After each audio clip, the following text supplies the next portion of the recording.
আজকের এই ভিডিওটা একটু ইনফরমেটিভ ভিডিও।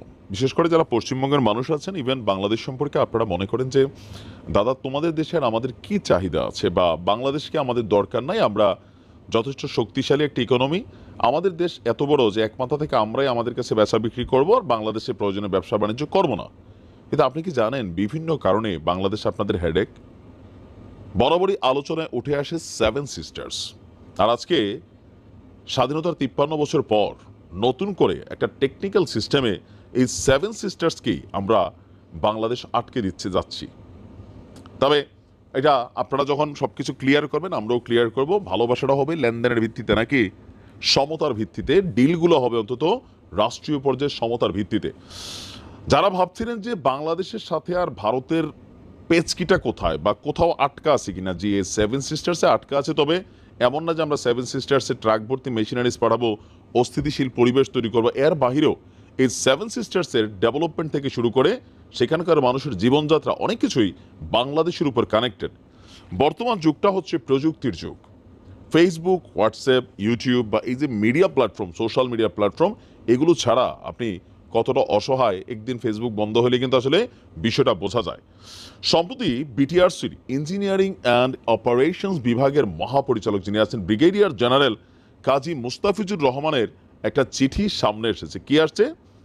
ভারতের টেলিকম অপারেটর ভারতী এয়ারটেল, মানে এয়ারটেলের সঙ্গে মিলে আমাদের বাংলাদেশের একটা প্রতিষ্ঠান সামিট এবং হচ্ছে ফাইবার অ্যাট হোম, এই দুইটা কোম্পানি মিলে একটা চুক্তি করেছিল। কি এই চুক্তিটা হচ্ছে? বাংলাদেশ থেকে আমরা যদি দেখি একটু, আসাম, ত্রিপুরা সহ ভারতের উত্তর পূর্বাঞ্চলে যে 7 রাজ্য, সেই 7 রাজ্য থেকে চেন্নাই সাবমেরিন কেবল ল্যান্ডিং স্টেশনের দূরত্ব যেটা আছে সেটা হচ্ছে 5,500 কিলোমিটার। আর বর্তমান নেটওয়ার্কে উত্তর পূর্ব ভারত থেকে সিঙ্গাপুরে আপনার সিগন্যাল পৌঁছাতে পাড়ি দিতে হয় 8,700 কিলোমিটার দূরত্ব।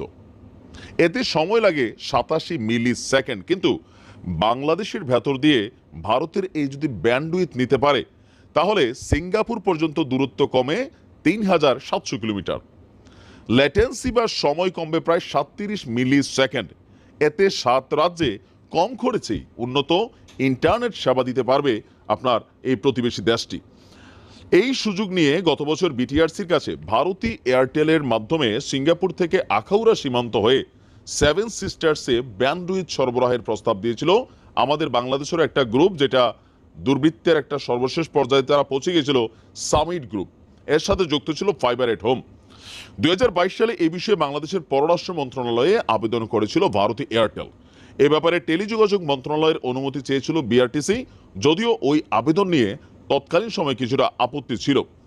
এখন আমরা যদি দেখি রাজনৈতিক পট পরিবর্তনের পর ভারতকে বর্তমান সিচুয়েশনে এই পাঙ্গাপাঙ্গি খেলায় ব্যান্ডউইথ ট্রানজিট না দেওয়ার সিদ্ধান্ত নিয়েছে বাংলাদেশ।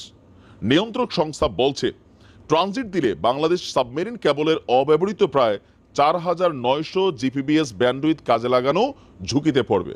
বাধ্যগ্রস্ত হবে বাংলাদেশের মেইটা, গুগল, আকামাই, অ্যামাজনের মতন প্রতিষ্ঠানের ব্যান্ডউইথ সংযোগ কেন্দ্রে পরিণত হওয়ার সম্ভাবনা, বাধাগ্রস্ত হবে।